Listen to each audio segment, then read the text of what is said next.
Hello বন্ধুরা, দেখো অনেক দিন পর চলে এলাম একটা লং ভিডিও নিয়ে। তো কেমন আছো তোমরা সবাই? আশা করি ভালো আছো, আমিও ভালো আছি। আর দেখো আজকের ভিডিওটা আমি শুরু করলাম একেবারে রান্নাঘর থেকে। আর আজকে আমি রান্না করছি ডিমের ঝোল। তো ডিমগুলো সেদ্ধ করে নিয়েছি, আগে সেদ্ধ করে খোসা ছাড়িয়ে তারপরে ভেজে তুলে নিয়েছি। এবার মশলার সঙ্গে সবজিটা কষিয়ে নিচ্ছি।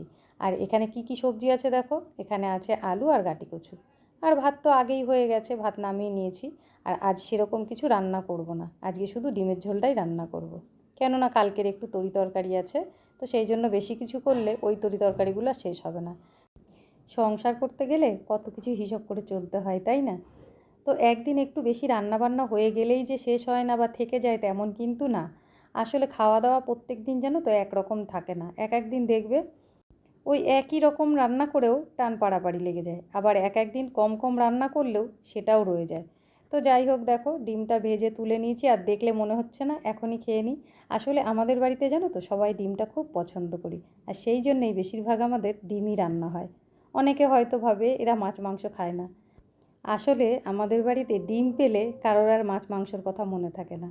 তো যাই হোক বন্ধুরা, দেখো মশলাটা কিন্তু আমি ভালো মতন কষিয়ে নিয়েছি। তবুও আরও একবার জল দিয়ে কষিয়ে নেব, তারপর জলটা দেব। তো আমার হাতে এখনও পর্যন্ত যারা যারা ডিমের ঝোল রান্না খেয়েছে সবাই কিন্তু আমার হাতে ডিমের ঝোল রান্নাটা প্রশংসাই করে।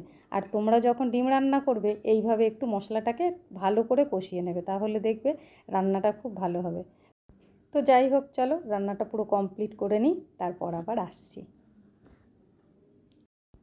চলে এলাম, দেখো পুরো রান্না কমপ্লিট হয়ে যাওয়ার পর। আর তোমাদের বলছিলাম কালকের তরি তরকারি আছে, তো দেখো এইখানে রান্না রয়েছে বাঁধাকপি, মাছের মাথা দিয়ে বাঁধাকপি রান্না করা ছিল, সেইটা গরম করে নিয়েছি।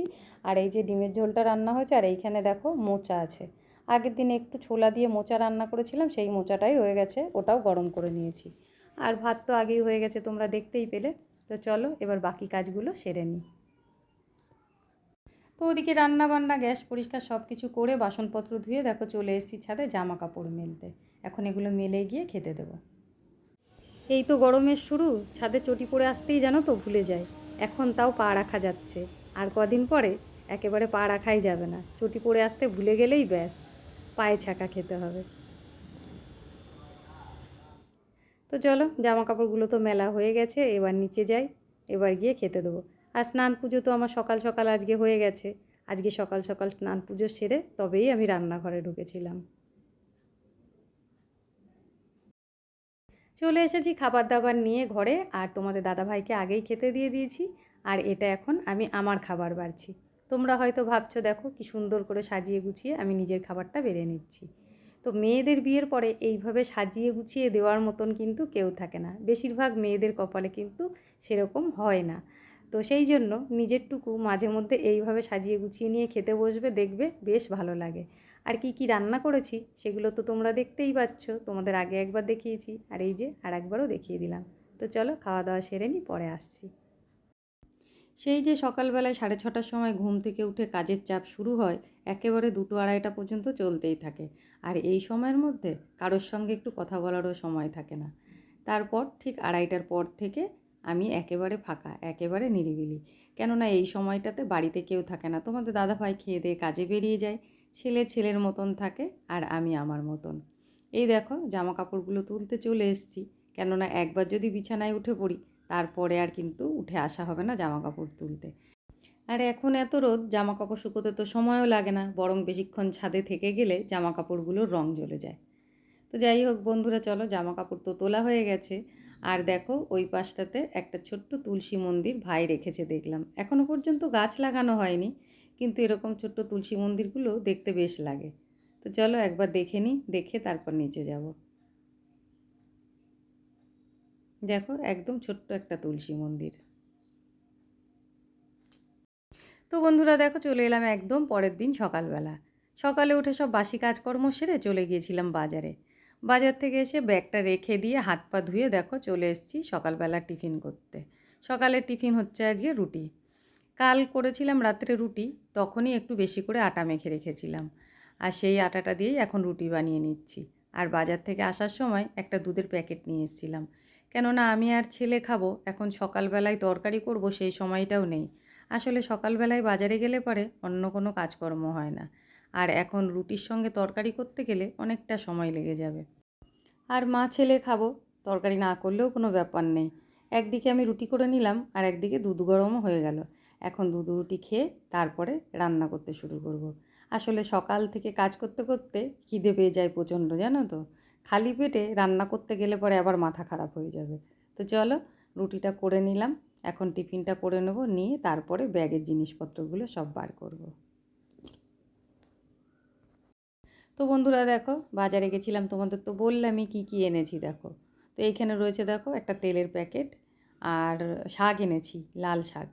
দু আটি লাল শাক নিয়ে এসেছি, কেননা শাকগুলো খুবই কচি, এটা বাছলে বেছে রান্না করলে কিন্তু একটুখানি হয়ে যাবে, সেই জন্য দু আটি নিয়ে নিয়েছি। এই শাকটা আমি আজকে রান্না করব না, কেননা শাক বাছতে অনেকটা সময় লাগে, কালকে রান্না করব। সন্ধেবেলায় বেছে রেখে দেবো, তারপর কাল রান্না হবে।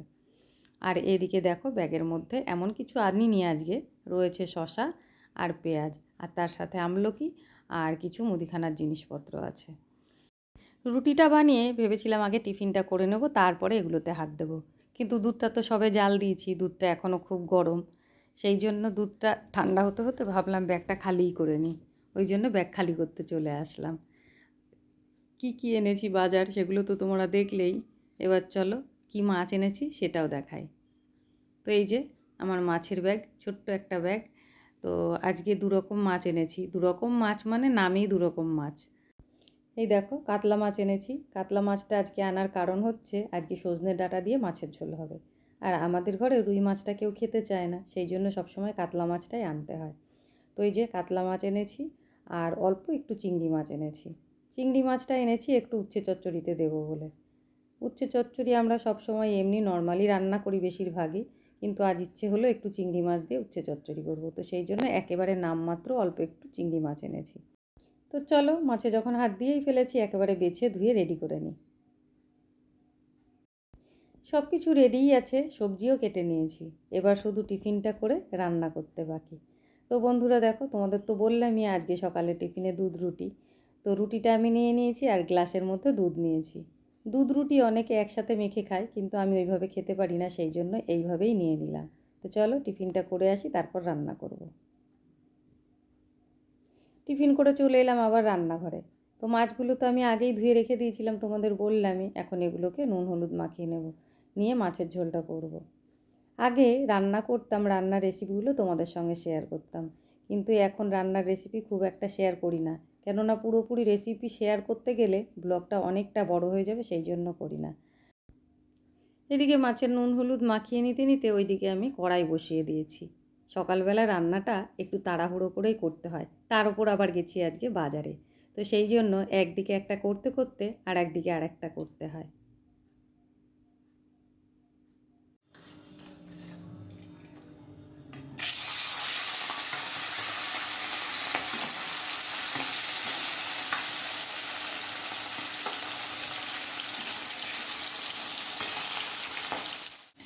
মাছগুলো সব আমার ভাজা হয়ে গেছে, ভেজে তুলে নিয়েছি। তারপর দেখো এই যে আলু কষিয়ে নিচ্ছি।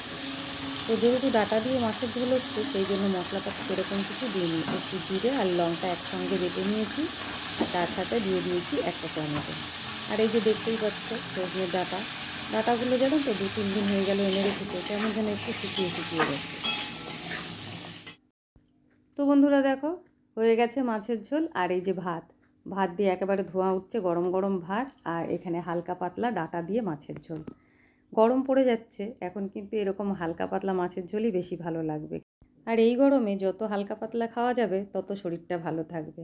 তো চলো মাছের ঝোল তো হয়ে গেছে, উচ্ছে চচ্চড়িটা করে নিই, এটা নামিয়ে তারপর আবার তোমাদের সাথে কথা বলছি। তো বন্ধুরা দেখো হয়ে গেছে আমার উচ্ছে চচ্চড়ি, আর উচ্ছে চচ্চড়িটা একদম শুকনো শুকনো রান্না করেছি। আর এই যে রুটিটা রয়েছে দেখতে পাচ্ছ, ছেলে এখনও খায়নি, সেই রুটিটাই রয়ে গেছে। আর এই মাছের ঝোল। উচ্ছে চচ্চড়িটা রান্না করতে করতে রান্নাঘরটা পরিষ্কার করে নিয়েছিলাম, তারপর পুরো রান্না হয়ে গেলে গ্যাসটাও মুছে নিয়েছি। তো চলো এবার স্নান পুজোটা সেরে আসি। তো বন্ধুরা স্নান পুজো সেরে দেখো চলে এসেছি, খেতেও বসে পড়েছি, তোমাদের দাদা ভাইকে আগে দিয়ে তারপরে আমি আমারটা বেড়ে নিয়েছি। তো দেখো এইভাবে সাজিয়ে গুছিয়ে খেতে বসলে কিন্তু খাবারটা দেখেই খাওয়ার এনার্জিটা আরও বেশি বেড়ে যায়, খিদেটাও যেন একটু বেশি হয়ে যায়, তাই না? তো বন্ধুরা দেখো সেই দুপুরের পর আবার চলে এলাম সন্ধেবেলায় একেবারে মুড়ি মাখা নিয়ে। প্রত্যেক দিন সন্ধেবেলায় একটু চা আর বিস্কুট খাই। আসলে ঘরে একা থাকি তো, আমার সঙ্গে খাওয়ার মতন কেউ নেই, তাই এইভাবে প্রতিদিন আর মুড়ি টুড়ি মেখে ভালো করে খাওয়া হয় না, একার জন্যে আর ভালো লাগে না। তো আজকে মনে হলো একটু মুড়ি মেখে খাই, সেই জন্য একটু চানাচুর, শসা আর একটু কাঁচা তেল দিয়ে মুড়িটা মেখে নিয়েছি। মুড়িটা খেয়ে তারপর চাটা খাবো।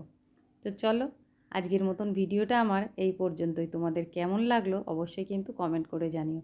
যদি ভালো লেগে থাকে তাহলে একটা লাইক, কমেন্ট, শেয়ার, আর চ্যানেলে নতুন হয়ে থাকলে চ্যানেলটাকে সাবস্ক্রাইব করে আমার পাশে থেকো। তো চলো বন্ধুরা, কাল কী রান্না হবে সেই চিন্তা আজ থেকেই লেগে গেছে। সেই জন্য এই যে শাক নিয়ে বসে গেছি, শাক বাছতে। শাকটা আমার বাছাও হয়ে গেছে, কাল এটা রান্না হবে। তো চলো, আজকের মতন ভিডিওটা এই পর্যন্তই। টাটা বন্ধুরা।